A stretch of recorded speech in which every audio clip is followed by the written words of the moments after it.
At her grandson's graduation, Martha Ellison took the mic, and announced she'd rewritten her will. Her son and daughter-in-law? Erased. Every dollar, every acre, every ounce of her legacy was now locked beyond their reach. The crowd froze. Tracy's smile shattered, and in 6 minutes, 78 years of silence turned into the loudest reckoning the family had ever seen. Before we begin, may I ask, where in this big, beautiful world are you listening from? It's always a quiet honor to know who's sharing this space. Drop it in the comments and don't forget to subscribe. The high school auditorium pulsed with slow, buzzing anticipation. Rows of families fanned themselves with glossy programs, the scent of hydrangeas and hairspray thick in the air. Stage lights bathed the podium in a gentle amber glow. From the second row, Tracy Ellison sat like a statue of elegance, chin lifted, shoulders pinned back, and pearl earrings sharp against her bobbed blonde hair. Just behind her, in the third row marked overflow seating, Martha Stonewell Ellison adjusted the hem of her pale blue cardigan. Her spine, still straight at 78, bore the posture of a retired school principal who'd spent decades commanding attention with a glance. She didn't need to be in the front row to see everything. She never had. 2 rows ahead, her grandson Caleb sat on stage, his black cap slightly askew, tassel glinting under the lights. His hands were folded in his lap, expression unreadable. It was the biggest day of his life, and he hadn't looked back at her once. From the side, Tracy turned her head, just slightly, enough to deliver the sentence like a surgical cut. "Don't clap, you didn't raise him." She didn't even look Martha in the eye, just dropped the words like poison into water, then turned forward again. A pause. Caleb's eyes flicked to the audience, past his mother, past Greg, his father, who blinked but said nothing, and landed somewhere over Martha's head, never touching her. Martha didn't move, not a blink, not a sound. From the aisle seat, Ava Monroe, the neighborhood PTA president with the kind of radar that picked up emotional static, watched Martha carefully.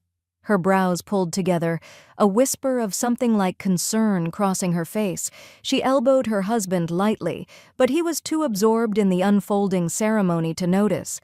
Back on stage, the principal tapped the mic, calling names one by one. When the name Caleb Michael Ellison rang through the auditorium, a wave of applause swept forward. Tracy stood first. Greg followed a second late, a perfect image of proud parents, front and center. Martha did not stand. Her hands remained folded, calm, unmoving. Instead, with steady fingers, she reached into her purse. The leather creaked softly. Only Ava heard it. From inside, Martha drew out a long, sealed envelope, cream-colored, thick, no return address, just her initials on the back pressed in silver wax. M.E. She didn't open it. She didn't even look at it. She simply rested it on her lap like a stone she'd been carrying for too long. 2 months ago, she'd signed it. 1 week later, she had removed her son and daughter-in-law from every clause. 1 month after that, she established a scholarship in Caleb's name, using the last of the Stonewell estate's timber assets. It had been quiet, private, dignified. But now? Now her hands moved with purpose. The envelope felt heavier today. Not with ink or paper, but with 30 years of erased birthdays, unsigned school forms, and thankless tuition checks. It held every yes she'd given in silence and every no Tracy had made on her behalf. "Ladies and gentlemen," the principal's voice echoed again, "please welcome our valedictorian, Caleb Ellison." Applause, whistles, camera flashes. Caleb stood, adjusted his robe, and walked to the podium. He didn't glance toward her once. Tracy beamed like she was being photographed by Vogue. Martha's fingers curled around the envelope. Behind her, Ava leaned forward, her voice soft. "Are you all right?" Martha turned her head, the smallest smile on her lips. "I'm perfectly fine, Ava, but I think I'll be saying a few words too." Ava blinked. "You... what?" But Martha was already rising. She walked slowly but directly down the aisle. Her orthopedic shoes muffled against the carpet. Every step was measured, deliberate, like she'd been planning this route for weeks. She reached the side of the stage just as Caleb finished his final sentence. And to those who helped me along the way, thank you." The audience erupted again, and then they watched in confusion as a tall, silver-haired woman approached the principal at the edge of the stage.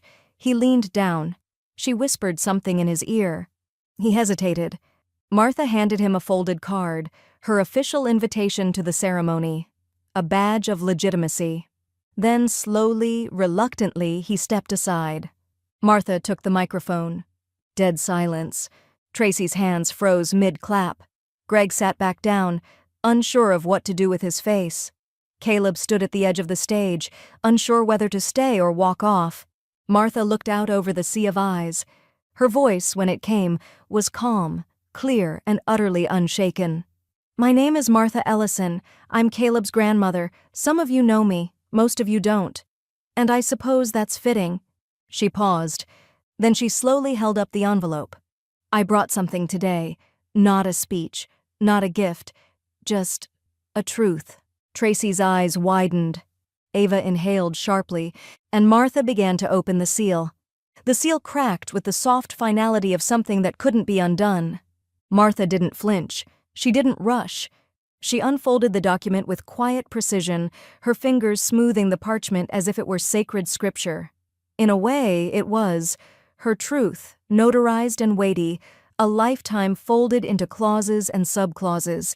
The auditorium had fallen under a hush, the kind that didn't just mean silence, but suspension, like everyone was waiting to see if they were watching a breakdown, or a beginning. Tracy's breath hitched audibly, her smile frozen like a photograph taken a second too late. Martha raised her gaze, met the principal's eyes, and with the decorum of someone who'd once disciplined entire classrooms with just a look, asked softly, "May I?" The man, a bespectacled, balding educator with too many years of conflict avoidance under his belt, hesitated. His fingers twitched near the mic controls. "I won't be long," Martha said, her voice low but firm. "I simply want to honor someone." That was the word that did it. Honor, a word schools were built to endorse. He gave her a reluctant nod and stepped back, palms lifted in surrender. She turned to the audience. Martha didn't adjust the mic. She didn't need to. Her voice had a cadence born of morning announcements and teacher in-service speeches. It reached without shouting. "Thank you, Principal Nevers," she said, tone gracious but unbending. "I know this isn't standard protocol, and I do apologize for the surprise, not the sentiment." She took one breath, let it settle in her chest. "I'm Martha Ellison, Caleb's grandmother." A few heads turned. A few phones came up, recording, curious. "I want to start by thanking this school, your teachers, your coaches, your counselors, for guiding these young people with structure and encouragement. I know what that takes. I did it myself for over 40 years. Caleb stood off to the side now, frozen between retreat and return, his eyes fixed on her like he was seeing something unfamiliar that bore his name. "And I want to say," she continued, "how proud I am of Caleb. For his music awards, his robotics championships, his quiet focus. It's not easy to grow into yourself under pressure." She paused just for a moment, enough to shift the emotional register. "But I've learned something across a long life. Legacy isn't who you pose with. It's who pays the price." Gasps rippled. Tracy sat bolt upright, her smile vanished, replaced by a tight, mortified twitch. She reached for Greg's arm instinctively, as if to signal him, but he remained still. His mouth moved silently. "Stop." Martha didn't look at them. Not yet. She held up the envelope, now open. "This," she said, "is my last will and testament. Updated, witnessed, sealed, and signed 2 months ago. In it, I've outlined my legacy. Not the way others might tell it, but the way it was lived." Now her eyes finally turned. First to Caleb, then to Tracy. Because sometimes love gives in silence. Sometimes it signs checks behind closed doors. Sometimes it gets told to sit down and stay quiet at a graduation it helped pay for. A crack passed through Tracy's composure, like a porcelain figurine struck dead center. She looked around, suddenly aware of how many people were watching, judging, filming. Martha didn't raise her voice. She didn't need to. The silence did it for her. "I was told I didn't raise him," she said evenly, "and maybe I didn't. Not the way people mean. But I built the staircase, every step, every opportunity, every unpaid acknowledgement. I don't need credit, but I won't be erased." A soft murmur rippled through the crowd. Greg looked down at his hands like he didn't recognize them. Ava Monroe, sitting half a row back, stared in awe, phone gripped tight in one hand, but she hadn't pressed record. She was too stunned to think tactically. Martha carefully placed the open will on the podium and stepped back, not in retreat but in poise. "This is not for applause," she said. "This is a reminder that truth waits, and eventually it asks to be heard." The principal stepped forward again, unsure whether to take the mic back or just disappear into the floor. But before he could move, Tracy stood. She spoke loud enough to reach the front 3 rows. "This is inappropriate." A few heads turned toward her, some sympathetic, some not. And Martha, without looking at Tracy, simply closed the folder and said calmly, "What's inappropriate is rewriting history with a Sharpie and calling it love." The air thinned. Caleb looked like someone had punched a hole through the paper screen of his world. The moment Martha stepped down from the stage, the room shifted. Not loudly, not with panic or applause, but with that low-voltage ripple people feel when truth enters a room that wasn't ready for it. She didn't look left or right. She didn't need to. Every eye found her. Every whisper clung to her back like static. But her thoughts weren't in that room anymore. They were 12 years behind her, tucked into a cedar file drawer in the back bedroom of the Stonewell house, beneath property deeds and tax forms. It was there, on her knees at midnight, lit by the faint glow of a banker's lamp, that she'd first written the check that changed everything. $7,950, Lexington Preparatory's tuition freshman year. Made out to the school directly, no memo, no fuss. She never asked Greg to pay her back. She only asked for discretion. And he gave it. Just, "Don't let Tracy know," he'd muttered one night, standing in her kitchen, hands shoved deep into his blazer pockets like a boy caught sneaking in late. She wants to feel like we're doing it ourselves." Martha had smiled politely and sliced another piece of lemon pound cake, because arguing with men like Greg was like shouting into a screen door. Everything went through, and nothing stuck. The second check came a month later, $1,200 for Caleb's cello lessons. The third? A robotics camp in Nashville, then private ACT tutoring, a field trip to the Kennedy Space Center. Each one carved quietly from the remains of her family's timber holdings, a fund she'd once earmarked for her own retirement travel. Italy, maybe Montana. By the time Caleb was a junior, the tally had passed $63,000. Not once had she asked for acknowledgement, but that didn't mean she hadn't wanted it.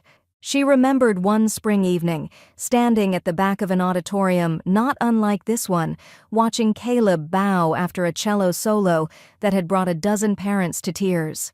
Tracy had been in the front row, dabbing her eyes with a pearl-stitched handkerchief like she'd birthed Yo-Yo Ma himself. Afterward, outside in the parking lot, Tracy had looped her arm through Greg's and said just loud enough for the lingering crowd to hear, "We worked so hard to give him this life. All those sacrifices paid off." Martha had stood 10 feet away, alone, smiling for appearances, clutching the donation stub in her coat pocket like a dead bird. That night she'd driven home in silence. No radio, just the hum of her aging Buick, her knuckles white on the wheel. She didn't cry. She never cried. But her chest had felt hollow in that quiet way, like a house after the furniture's been moved out but before the lights are turned off. And still, she gave. Still, she signed. Still, she stayed quiet, until Deacon Henry Briggs came to visit. He was a man of few words, but the ones he chose tended to settle in people like stones at the bottom of a well. They'd been sitting on her porch that Sunday, she with her mint tea, he with his silence, when he finally said, "You keep pouring water into a glass someone else is holding." She looked up from her knitting. He met her eyes. "Silence grows weeds, Martha. You let them grow too long, they start pulling the house down." She hadn't responded, but she'd stopped knitting, and the next morning she'd called her attorney. Back in the auditorium, Caleb still hadn't sat down. The will trembled slightly in his hands, more from the weight of its implications than its paper. Martha returned to her seat. Ava Monroe leaned toward her, lips parted like she was about to speak, but Martha shook her head softly. Not now. In the second row, Tracy's jaw was locked tight, her knuckles white around her clutch. She whispered something harsh into Greg's ear. He didn't answer, because for the first time in a very long time, Greg wasn't sure who the real villain was anymore. The gavel of Martha's decision didn't fall at the graduation podium. It had already struck quietly 2 weeks earlier in a private office tucked above a downtown Lexington law firm with dusty crown molding and the smell of old leather files. Martha sat in a high-back chair that groaned under her weight, not from size but history. She wore her good tweed coat and a brooch shaped like a book, an old retirement gift from her teachers. The file folders spread across the walnut desk in front of her were neatly labeled in block print. Stonewell Estate, educational fund transfers, beneficiary revocation. Across from her, Judge Linda Sharp, retired family court judge turned estate attorney, was the only woman alive who could stare Martha down without blinking. She didn't wear robes anymore, but the authority still clung to her voice like iron filings to a magnet. "Let's walk through it again," Linda said, flipping to the final page of the revised will. "Clause 14C, if any party contests your decision, they forfeit everything," Martha finished flatly, folding her hands over her lap. Linda arched a brow. "No exceptions? No loopholes," Martha said, her tone level. Greg had his chance. He spent it swallowing his spine every time Tracy ran her mouth. Linda tapped her pen against her teeth once, then made a note in the margin. "You sure you want Caleb listed as a steward, not a beneficiary? That limits his direct control." "I want him to build something," Martha said, "not live off it." Linda didn't smile often, but that earned a faint curve at the corner of her mouth. They worked in silence for another hour, cross-checking trust disbursements, redirecting the land equity from her family's Appalachian property into youth programs for underserved kids, the same kinds of programs that Caleb had quietly benefited from, unaware who had made the checks clear. Robotics clubs, music outreach, reading enrichment. Linda looked up midway through the amendments. "You're not just cutting them out." "No," Martha said. "I'm cutting them off." Linda scribbled one last signature block and turned the folder around. "Last page, the new foundation document, initial beside your name and sign at the bottom." Martha's pen didn't hesitate. Her signature was slow, careful. She dotted the I in Ellison like she was striking a final nail into something buried deep. When she was done, she leaned back, exhaled through her nose, and closed the folder herself. "You want a copy for your safe?" Linda asked. Martha nodded. "And one for Tracy." Linda blinked. "You want her to read this?" "No," Martha replied. "I want her to receive it." A silence passed. Linda drummed her fingers on the armrest. "Private delivery or—" "Mail it, certified. She's obsessed with appearances. Let her open it in the middle of her perfect kitchen, maybe while she's frosting another damn bundt cake for the PTA." That drew a real laugh from Linda. Short, sharp, honest. She stood and pulled a heavy cream envelope from a drawer, thick as cardstock, the kind that whispered legal consequence with every fold. "And if she calls me?" Linda asked, sealing it. "Send her to voicemail," Martha said, smoothing her coat. "Then send her the clause." Linda handed her a second envelope, the client copy, and placed it gently into Martha's canvas tote. The folder felt heavier than it should, but not burdensome, just final. At the door, Linda paused. "You could have done this without the mic moment." "I know," Martha said, her hand on the doorknob, "but I didn't want to die polite." A beat. "You want this to stay private?" Linda asked, her tone sharpening a hair. Martha turned, her expression unreadable. "Not yet." Greg Ellison had barely set his coffee down when the glass door to his office slammed open. Tracy stormed in like a gust of expensive perfume and fury, her heels clicking against the hardwood, her perfectly manicured hand waving a thick, cream-colored envelope like a legal summons. "She's trying to destroy us," she hissed, eyes bright with rage. "Do you even know what's in this?" Greg blinked, startled but unsurprised. He looked at the envelope in her hand, the one Martha had asked Linda to send certified, not as an announcement, but as a reckoning. "She changed the will, Greg. She cut us out, entirely." Tracy dropped into the leather chair across from his desk without waiting for permission. "And the clause, this insane clause that says if we contest anything, we lose whatever's left." Greg leaned back slowly, hands steepled under his chin. I know." Tracy froze. "You what?" He looked away, out the window, at the parking lot, at nothing. "I knew. About the school payments, the cello lessons, the tutoring, all of it. She helped. Quietly." Tracy shot up from her chair like she'd been slapped. "You knew, and you let me stand in front of all those people and thank us? You let me build a narrative, Greg, a brand of sacrifice and family strength, and all this time she never asked for credit," he said quietly, "and we never offered it." Tracy's mouth opened, closed. Her breath came in short, tight bursts. "You coward!" The word landed like a pin dropped in a church. Greg didn't flinch. She paced, arms crossed, eyes darting, thinking like someone raised to win at optics, not truth. "We need to speak to someone. We can't let this stand."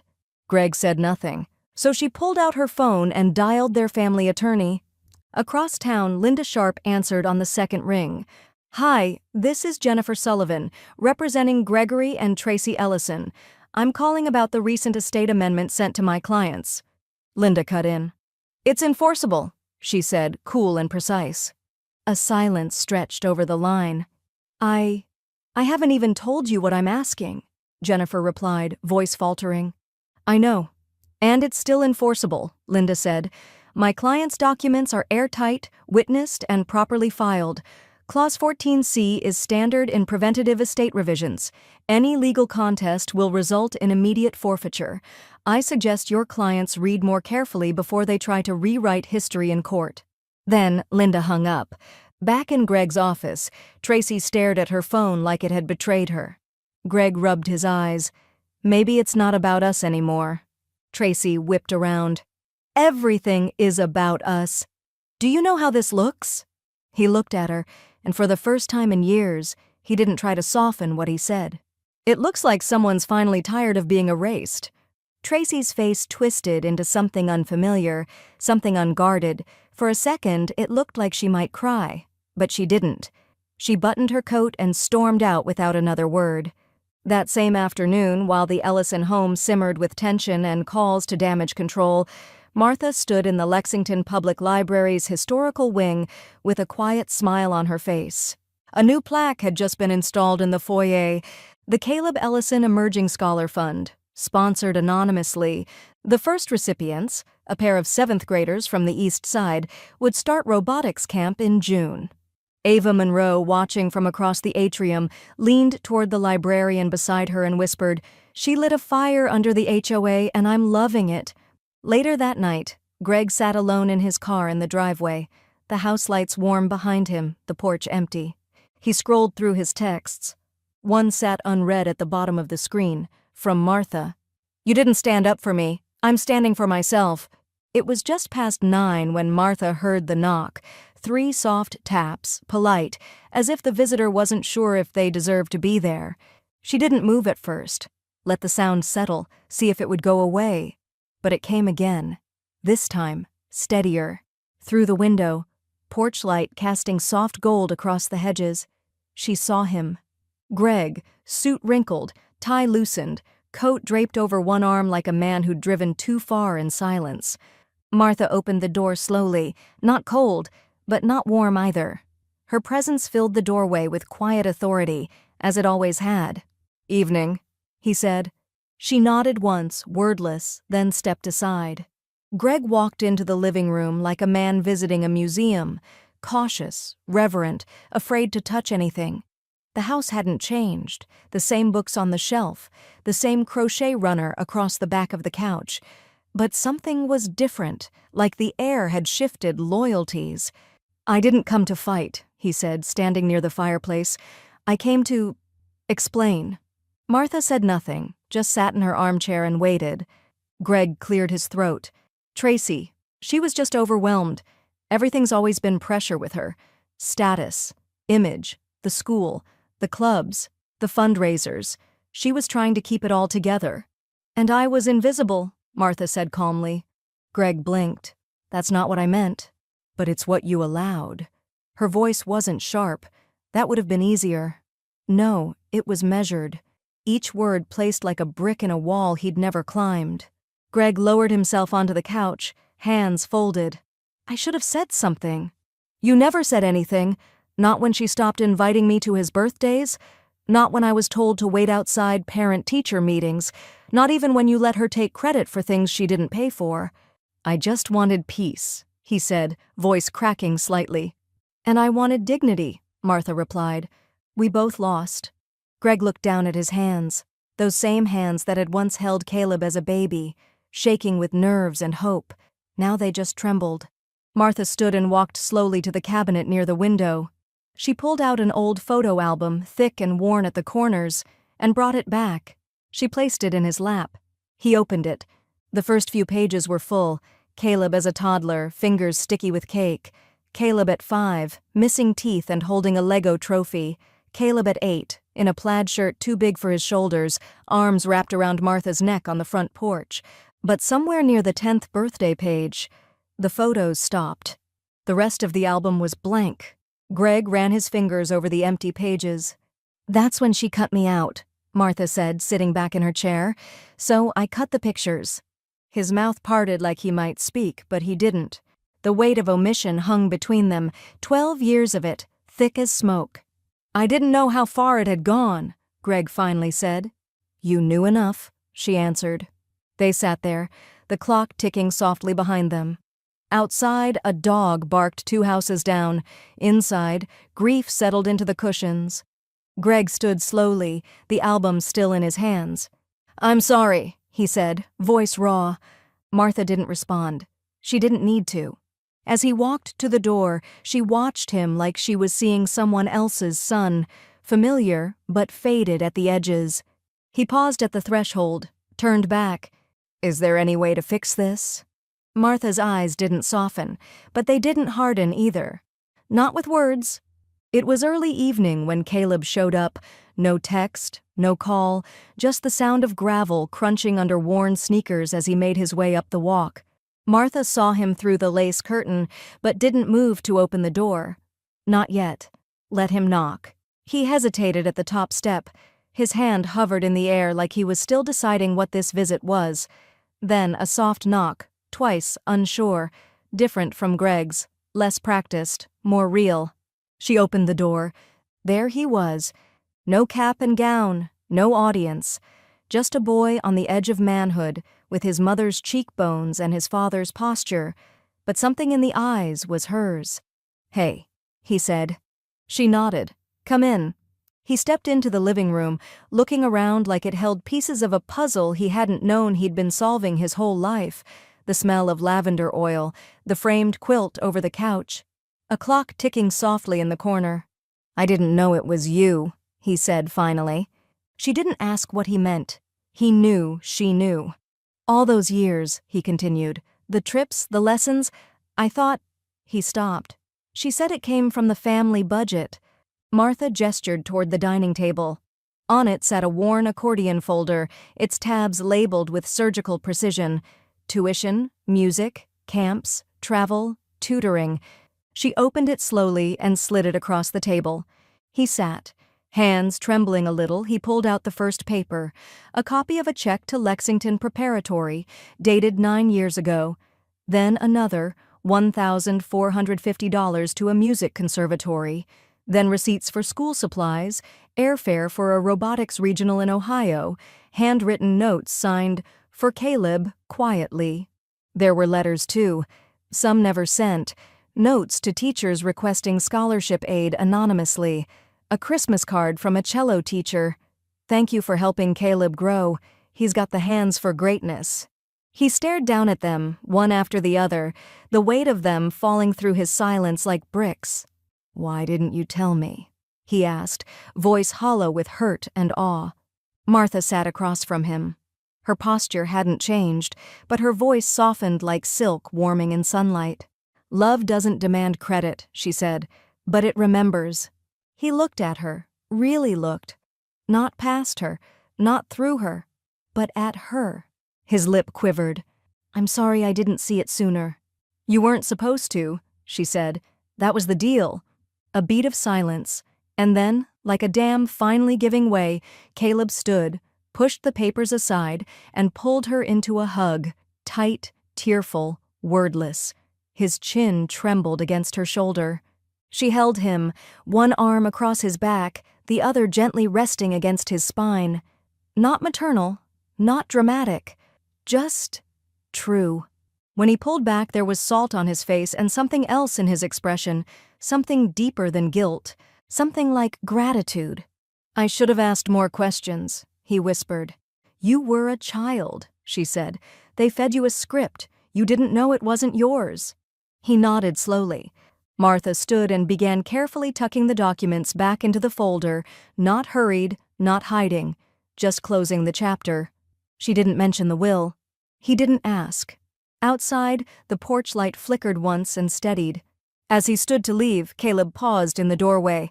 "I want to come back, just to talk, or help around the house, or just be here, if that's okay." Martha looked at him a long moment, her eyes glinting with something both old and freshly restored. Doors never locked. The envelope came on a Tuesday, thinner than Martha's had been, no wax seal. Just plain white legal paper folded with precision, bearing the aggressive scent of toner ink and desperation. The return address wasn't from Tracy, but from her attorney, embossed across the top left corner in silver serif. A name Martha recognized from neighborhood gossip and wine-stained fundraisers. Valerie Dunham, Esquern, Lexington's reigning queen of strategic restraint. Martha didn't blink. She poured herself a cup of tea first, chamomile, sat down at the dining table, and read, "Cease and desist from further contact with Caleb Ellison. Your continued emotional influence over him, especially following recent estate revisions and unapproved disclosures, constitutes undue interference in parental relationships and psychological distress to the family unit." Below it, a polite threat of escalation. Family court, protective orders, mediation if necessary. Martha let the letter rest flat against the wood. The heat from her teacup slowly curled one corner. She reached for her phone. Linda answered on the second ring, her voice crisp with morning energy and a lawyer's built-in edge. "I saw it. Just came through to my inbox, too." "She thinks I'm poisoning him," Martha said, almost amused. "She's not accusing you," Linda corrected. "She's warning you, which is sloppier, easier to counter." "You'll respond?" "Already did." Click, click, the sound of typing on the other end. "I've attached full ledgers of every financial transaction tied to Caleb's education," Linda continued. "Dated checks, receipts, witness donation slips. I've also included a legal opinion on your role as a non-custodial financial contributor, not legally bound, not overstepping, not obligated." "She won't read it," Martha said flatly. "No," Linda agreed. "But a judge would." Martha hung up a minute later, then folded the cease and desist into thirds, placed it gently into her junk drawer between expired coupons and rubber bands, and went outside to water her tomatoes. Across town, Tracy stared at her phone like it had stopped doing what she told it to. The response from Linda had arrived barely an hour after the cease and desist was sent. Too fast, too thorough, every number lined up, every document time-stamped, no gaps, no angle. The email ended with a single line. "My client has no intention of stepping back into silence, neither legally nor morally." Tracy paced the living room in socked feet, her face blotchy and hot. Caleb hadn't come home the night before. He said he was with friends, but she knew by the clipped tone, the new distance in his eyes, the way he left the kitchen light on. Something she'd told him not to do since middle school. Across the street, Ava Monroe was trimming hedges, earbuds in, but one eye always on the neighborhood. She scrolled her phone between clippings and stopped at a Facebook comment thread from the HOA's community board. There, under a post about positive family role models at graduation, Ava had written something simple. "Funny what people forget when the cameras come out. No names, no tags, but the thread exploded anyway. 4 likes, 3 DMS, and 1 text from Tracy. "What are you insinuating?" Ava didn't answer. She didn't have to. At Martha's house, the quiet hadn't changed. The porch light still flickered at dusk, the same wind chimes still danced in the corner, but now there was a new rhythm, a steady knock each Thursday afternoon. "Caleb." He never stayed long, an hour, maybe 2. Sometimes he brought groceries, sometimes just himself. Sometimes he said nothing at all, just helped prune roses or flip through old music sheets she'd kept from his lessons. He didn't ask about the will, he didn't bring up Tracy, he didn't need to. He showed up, and Martha, for the first time in years, didn't feel erased.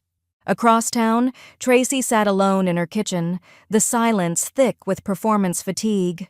No one called, no one posted her name on any list, no invitations came in. The Women's Legacy Circle had quietly archived her photo from the front page. She checked Caleb's location, still at Martha's. She slammed the phone down. The Lexington Community Arts Center had never been this full, not even during their Nutcracker fundraiser or the mayor's annual holiday address. But tonight wasn't about pageants or politics. It was the kickoff of the Emerging Scholar Showcase, funded in part by the new endowment named for a young man who had recently graduated without knowing who had made it possible, Caleb Ellison.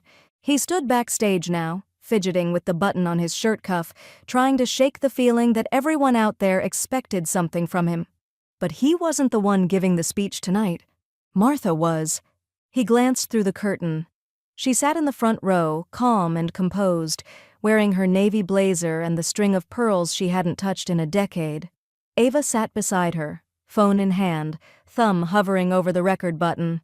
Deacon Henry was a few rows back, leaning on his cane, steady as ever. The MC tapped the mic. "Before we close this evening, we'd like to welcome someone very special to say a few words about community, legacy, and quiet impact." Before she could finish, Tracy stood. No cue, no permission, just a surge of desperation masked as control. She marched toward the stage, heels clacking like punctuation. "I'd like to speak first," she said, reaching for the mic with a rehearsed smile. The MC, flustered, stepped back. Tracy turned to the crowd, lips tight, eyes scanning for allies. "I'm Caleb's mother," she began, her voice sharp beneath a sugary veneer. "And I think it's important we all understand what's really going on here." A slow ripple of discomfort passed through the room. Caleb stiffened behind the curtain. "She's manipulating him," Tracy said, gesturing toward Martha. "This whole spectacle, this scholarship, this so-called generosity, it's a show, a punishment. You think this is noble? It's revenge dressed up as virtue." The room froze. Ava's phone was already recording. From the audience, Deacon Henry shifted. The wooden legs of his chair creaked as he stood, each movement deliberate. When he spoke, his voice was gravel dipped in honey, aged but unwavering. "This woman," he said, pointing to Martha without raising his voice, "gave not for applause, but for change." Silence. "She didn't need her name on a plaque," he continued. "Didn't need to be thanked in speeches or shown off in pictures. She gave because someone needed a ladder, and when they climbed it without looking back, she didn't pull it down. She built another one." All eyes turned to Martha, who hadn't moved. Tracy's lips quivered. For a moment, her mask slipped, but she caught it fast and tight, and then, without another word, she turned and stormed out. Her heels echoed all the way to the exit, but no one followed. Not even Greg. Behind the curtain, Caleb inhaled shakily. Then he stepped out. Not to speak, not to correct, just to stand beside his grandmother. He walked up to her seat, didn't ask, didn't hesitate, just placed a hand gently on her shoulder. She reached up, gave it a soft squeeze. That was their thank you. Ava leaned toward Martha as the applause slowly resumed. "That's going viral," she whispered, nodding toward her screen. "Already tagged by the local paper." Martha didn't answer. Her eyes were on Caleb, the boy she didn't raise but never stopped lifting. It was just past midnight when Martha sat down to write. The house was still. No ticking clocks, no hum of appliances. just the faint creak of floorboards and the soft rasp of her pen gliding across linen stationery. She hadn't written a letter like this in years, not since her husband's passing, but this wasn't a goodbye. Not exactly. It was a boundary, a gift, a truth. Dear Caleb, this is the letter I never meant to write because I always assumed love would find its way through moments, not paper. But moments are fragile. They get interrupted, rewritten, forgotten. So I wanted this one to live somewhere solid. She wrote slowly, but without hesitation. She told him about the day he was born, how she'd waited on the hospital's second-floor balcony with a newspaper and a cinnamon scone, too nervous to sit still inside. She told him how he hummed before he could speak, how he built entire cities out of shoeboxes and string, how he once gave a dollar bill to a kindergartner who'd lost their lunch money and told no one. Then she told him about the silence, the years when birthday cards went unanswered, when school events didn't have an extra ticket, when his parents stopped telling him she'd called. I never stopped loving you, she wrote, but I did stop expecting them to let me. She didn't mention the will, didn't mention Tracy, not once, but at the end, in handwriting steady and sharp, she wrote, "This fund I've created is for your future, not as a gift, but a baton, to help others climb the way you did. It's yours to manage, not to spend." That's the boundary. Because legacy is only generous when it stays honest. If you never speak to me again, I'll understand. But if you do, let it be on your own terms. With love, always, M.E. The next morning, Linda stopped by. She didn't knock, just let herself in like she always had. She poured herself coffee in silence while Martha folded the letter, slipped it into a navy envelope, and placed it inside a small wooden box lined with velvet. Linda took the envelope and placed it in her briefcase. "I'll handle the trust updates," she said. "No rush," Martha replied, buttoning her sweater. "He'll get there when he gets there." Linda paused, hand on the case. "You're doing it quietly." "I'm doing it correctly," Martha corrected. It was 3 days later when Caleb showed up. No warning, just a soft knock and a paper bag with tomatoes and basil seeds. "You said you were going to redo the beds," he said, holding the bag like a peace offering.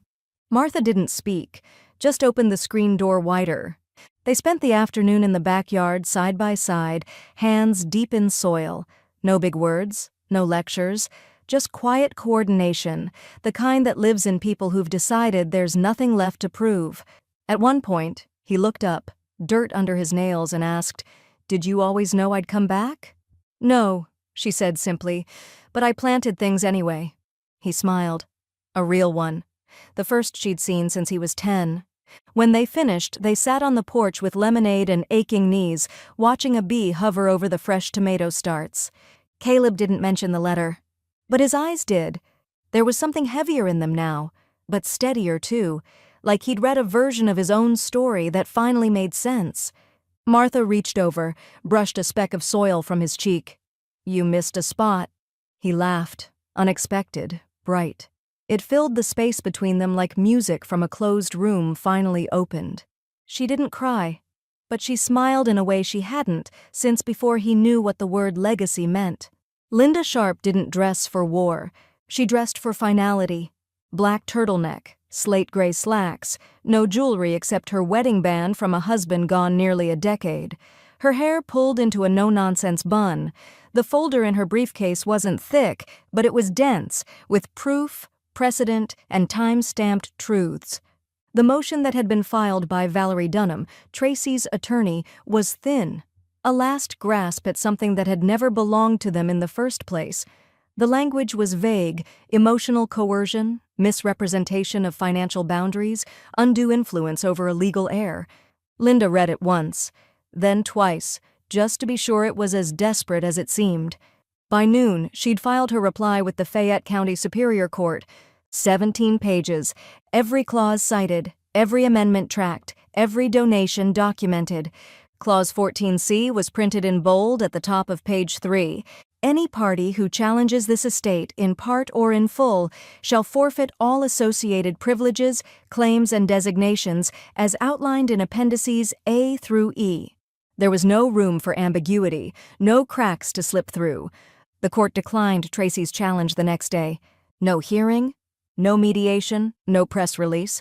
Just a quiet one-line ruling filed into the system at 9:16 a.m. Motion denied. Beneficiary contest is unenforceable under binding clause. Parties are advised not to refile under same grounds. Valerie withdrew as counsel by 4 p.m. Tracy didn't show up to the call. Greg did, but said nothing. The silence wasn't stoic anymore. It was hollow. He'd run out of explanations. At her kitchen table, Martha sliced strawberries for a pie she didn't plan to eat. Linda sat across from her, flipping through the court's official response. "They didn't even blink," she said, sipping coffee. "They had no reason to," Martha replied. "Truth doesn't flinch." From the back porch, Caleb watched the two women through the screen door. He didn't interrupt, just listened. That night, Deacon Henry came by with a jar of honey and a knowing smile. "You know," he said, settling into the rocker beside her, "you didn't just beat them. You taught her something." Martha raised an eyebrow. "Taught Tracy something?" He chuckled, low and warm. "Number Linda. She's a fine lawyer, but this was personal. You showed her where power ends and where legacy begins." Martha didn't answer, but she did glance toward the small wooden box tucked behind the books on the side table. The letter was still in there. Caleb hadn't returned it, hadn't mentioned it, and he didn't need to, because the next morning he showed up to her doorstep in a navy polo and khakis, a backpack slung over one shoulder and a clipboard in his hand. "I'm shadowing your after-school program this week," he said, as casually as if he'd always belonged there. "Linda said I should get familiar with the grant structure, thought I'd learn it from the source." Martha opened the door wide and handed him a banana muffin. "Hope you like chaos. The fourth graders just discovered glitter glue." By noon, Caleb was sitting on a carpet square in the basement of the community center, surrounded by 12 kids with big eyes and loud questions. One of them asked if he was Martha's grandson. He smiled. "Sort of. She raised the bar." That night, an email circulated in a private legal forum, shared by a junior associate who'd stumbled on the Ellison Trust case while researching estate immunity. The subject line read, "Masterclass in Ironclad Legacy Protection, Client M.E." Linda didn't comment, but she did forward it to Martha with a single note. "You've gone viral in law school." The envelope had arrived 2 weeks earlier, hand-delivered, no return address, printed on heavy paper thick enough to imply ceremony, not obligation. Martha had read it once, smiled to herself, and tucked it beneath the fruit bowl on her kitchen counter, where invitations usually went to die. She didn't need the stage. She didn't need the recognition, but she took the invitation anyway. And now, here she was, standing at the edge of a low wooden platform in the Lexington Cultural Hall, where the light caught on soft linen tablecloths and borrowed flower arrangements. Folding chairs filled every aisle. A printed banner above the podium read, "The Bridge Between Generations, Honoring the Quiet Architects of Our Future." Martha adjusted her lapel pin, just a small gold apple, the same one she'd worn for decades as a principal. Her walker, unused for most of the year, stood folded behind the curtain, just in case. The MC stepped aside and Caleb took the stage. His voice didn't boom. It wasn't polished, but it didn't need to be. It was steady, and that was more than enough. "She didn't raise me," he began, glancing out across the crowd, "but she built me." A hush swept the room like wind through wheat. "She wasn't at my football games. She didn't walk me to class. She wasn't on the stage at my graduation." He paused, then smiled. "But she was behind every door that opened, every lesson I could afford, every trip I didn't know someone had paid for." Front row, Ava Monroe wiped her cheek and tried to pass it off as allergies. She failed spectacularly. Caleb continued, "This event is about legacy, about the people who invest in others with no guarantee of applause, no spotlight, just purpose." Then he turned and extended his hand. "Please welcome my grandmother, Martha Ellison." The applause wasn't thunderous. It was rising, like something long overdue finally catching up to itself. Martha stepped up slowly, gripping the railing. No rush. She reached the podium, steadied her breath, and looked out at the full room. Not a hint of bitterness touched her face, just clarity.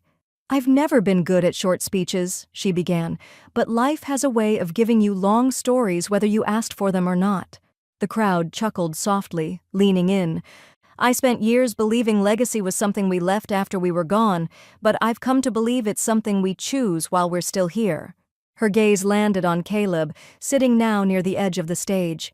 His eyes didn't waver. "I didn't raise him, but I left lights on along the road." A beat. "And sometimes, when you love someone, that's enough." Another pause. Then she reached into her pocket and pulled out a folded check, sealed in a plain white envelope. "My speaker honorarium," she said. "It's been redirected to a fund that doesn't exist yet. It's for someone else's child. Caleb's maybe, someday. Whoever needs a library card or a book of their own or a voice that says, 'I see you.'" There wasn't a sound in the room except for a sharp inhale from Ava, who'd long since abandoned all attempts to stay composed. Martha stepped back from the podium. No bow, no wave, just a nod. In the back of the room, Linda Sharp watched from the shadows, arms folded, lips pressed into something halfway between pride and disbelief. She didn't clap. She didn't need to. Her nod meant more than the noise. And Tracy? Tracy was nowhere. She hadn't RSP'd. No call, no text, no seat saved in the second row. But Martha hadn't expected her. Some absences are louder than presence. The pen didn't hesitate this time. Martha signed her name in clean, deliberate strokes, steady despite the slight tremble in her fingers. Her handwriting had aged, like her voice, like her patience, but not her resolve. The paper beneath her pen bore the new title at the top, embossed in matte silver ink. The Stonewell Endowment, a legacy of quiet giving. She read it twice. Once for her father, who taught her to pay attention. Once for her mother, who taught her not to ask for permission. And not once for Greg. The name Ellison had been formally removed. Not out of bitterness, but clarity. Stonewell was hers. Rooted in a family that never made headlines, only foundations. Timber, textbooks, hard work. Across the desk, Linda Sharp held out the next page. "This is the clause," she said softly. "Final edition. Any attempt by blood relatives to interfere, emotionally, legally, financially, triggers full disinheritance, permanently." Martha nodded. "Add it." "Already done," Linda said. "You're just initialing now." With a steady breath, Martha pressed her pen to the margin. One flick, then another. Clean initials. M.E. "I assume you're still naming Caleb as steward?" Linda asked, though she already knew the answer. "Not heir," Martha clarified. "Steward." Linda smiled faintly. "There's a difference." "A big one," Martha said. "He doesn't get to own it. He gets to grow it." The last document was heavier, thicker parchment, hand-bound in deep green linen, a custom archival copy, commissioned by Linda, stitched with gold thread along the spine. "Your legacy binder," she said, sliding it across the desk. "Every clause, every fund, every transfer, every word in your own language, not legalese." Martha's hand rested on the cover like she was feeling the heartbeat of something she'd spent years building in silence. "Thank you," she said. Linda didn't say you're welcome. She just rose and started packing her briefcase. "Where will you keep it?" she asked over her shoulder. Martha didn't answer right away. She walked slowly to the hallway closet, pulled down a small metal fireproof safe, placed the binder inside, and turned the key. "Where secrets used to go," she said. "Now truths get the top shelf." Outside, the air smelled of fall, damp leaves and chimney smoke. Caleb would be by soon to help move her patio furniture into the shed. He didn't know about the changes yet. She'd tell him, eventually. But for now, he didn't need to carry it. He just needed to show up. And he did. Every Thursday. No reminders, no performance, just presence. She was pouring a glass of cider when the phone rang. Landline, the old one in the kitchen with the twisty cord. Only a handful of people ever used it anymore. She answered on the third ring. "Mom?" "Greg." His voice was soft, stripped. "She's gone," he said, barely louder than a breath. "She packed a bag. No note, just left." Martha stayed silent, not in triumph, not in judgment, just listening. She said she needed to start over, that I let things rot, that I never drew a line. He paused. The next sentence came out like something he'd rehearsed for years but never dared say out loud. I think I finally understand. The line went quiet. And then, can I come by? Martha looked out the window. The wind had picked up. The leaves were blowing in gentle spirals down the driveway. The spare bedroom no longer felt empty. The bed was now a bunk. A second-hand desk sat beneath the window, its drawers filled with spiral notebooks and colored pencils.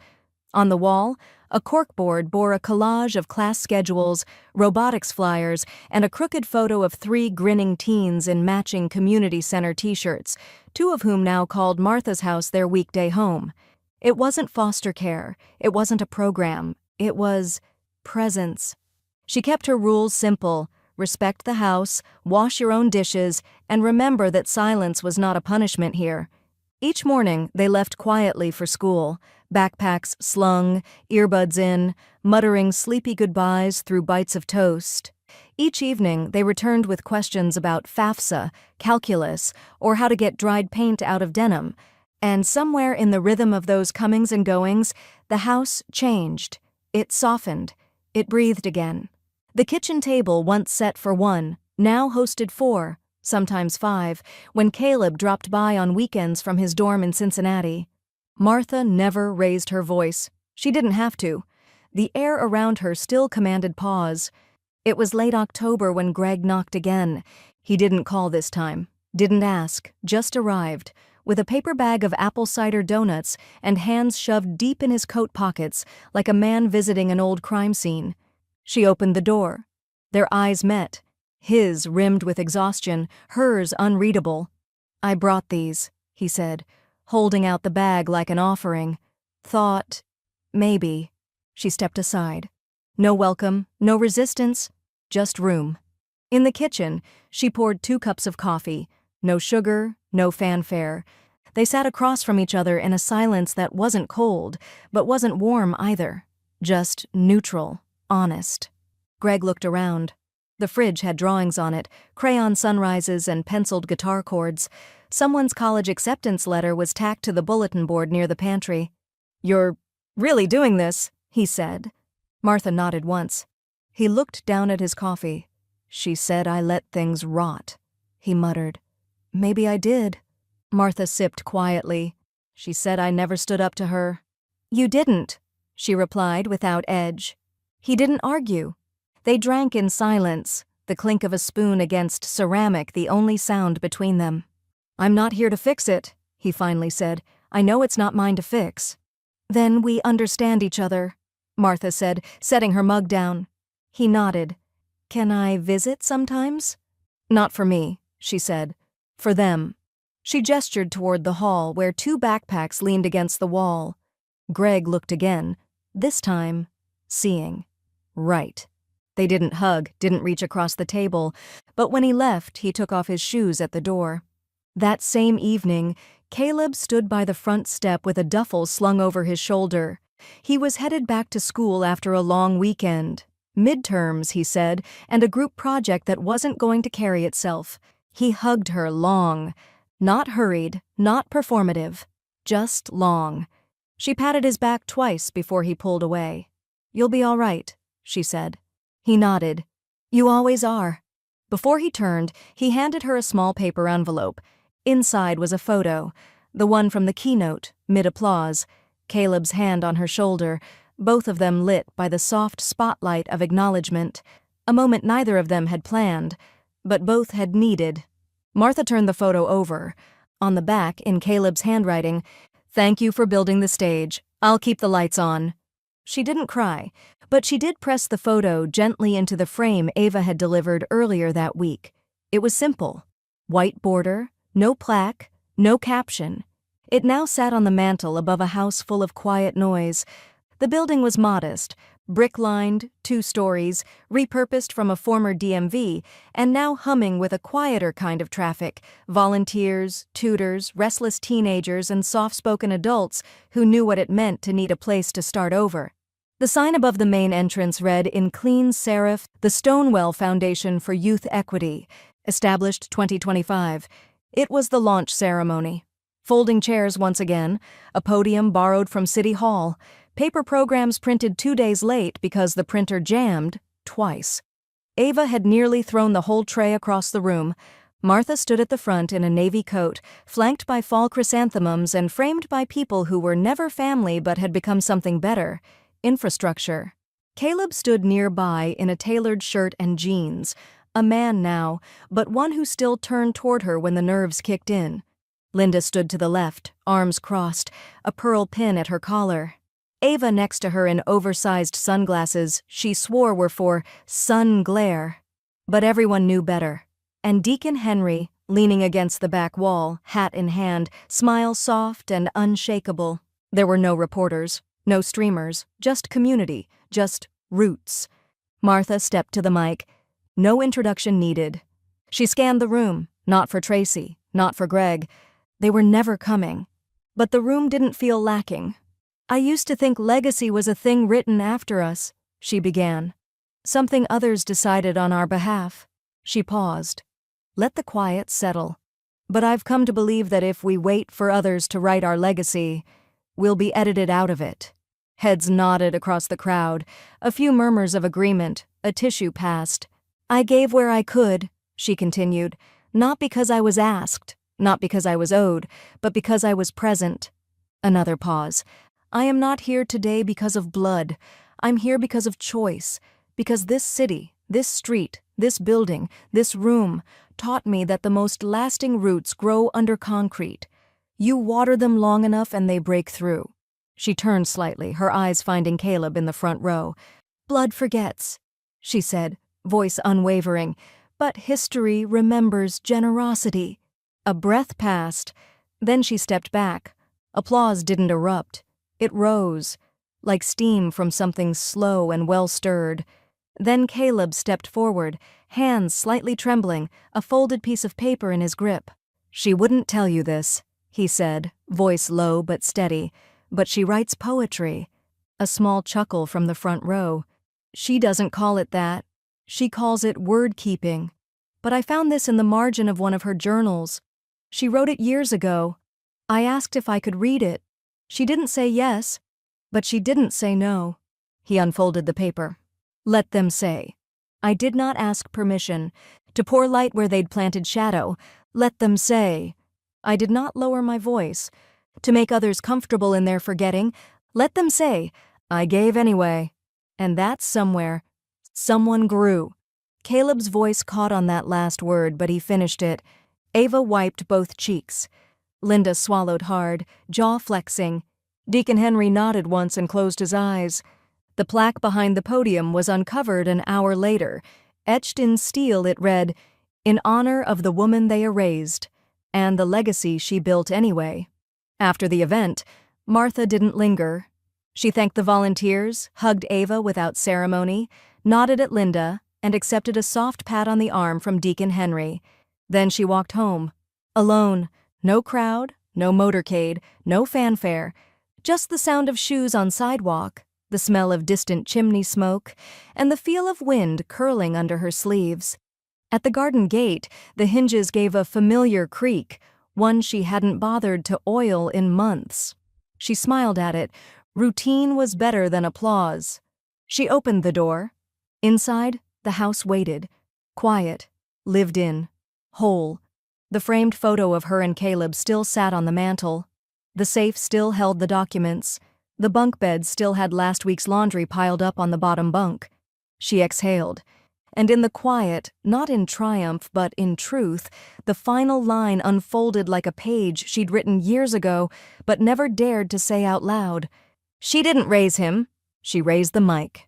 And everything changed.